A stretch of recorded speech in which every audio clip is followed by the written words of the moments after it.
Hey, Pastor Scott Wagner here with another hymn story for you. This one is Great is Thy Faithfulness. Great is Thy faithfulness, O God my Father. There is no shadow of turning with Thee. Thou changest not, Thy compassions, they fail not. As Thou hast been, Thou forever will be. Great is Thy faithfulness, great is Thy faithfulness.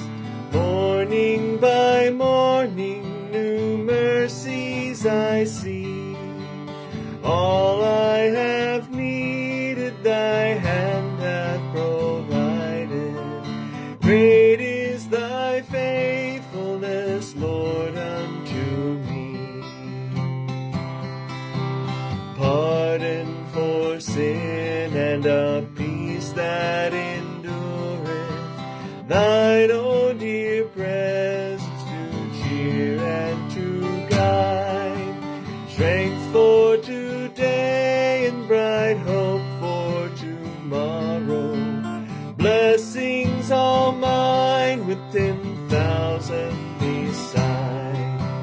Great is Thy faithfulness, great is Thy faithfulness.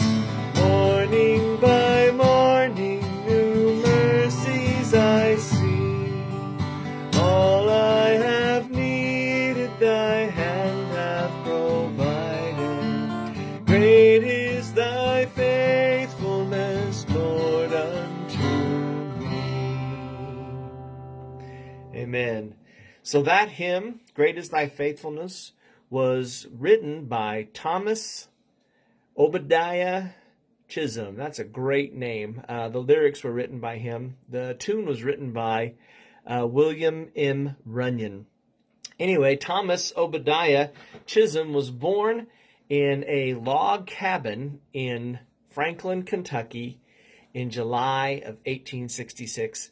And this was remarkable to me. He really didn't have any formal education, but at the age of 16, he began teaching he began teaching at his school that he grew up in, where he got his elementary education. So at the age of 16, he started his teaching career without really any formal training.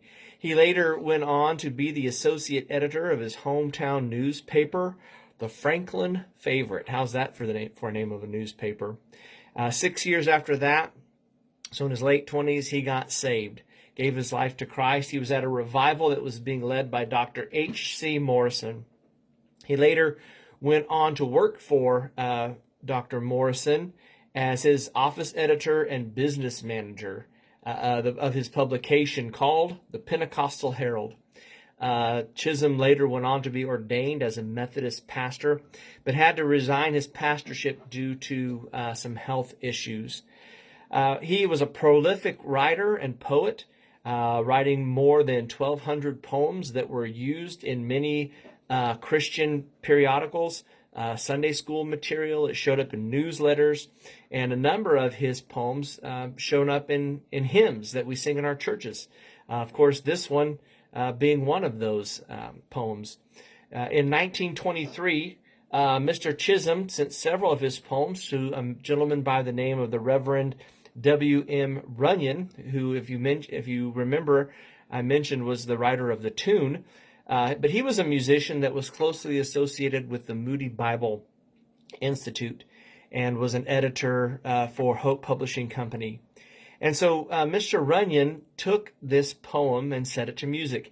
And he said this about this particular poem. He said, "This particular poem held such an appeal that I prayed most earnestly that my tune might carry over its message in a worthy way. And the subsequent history of its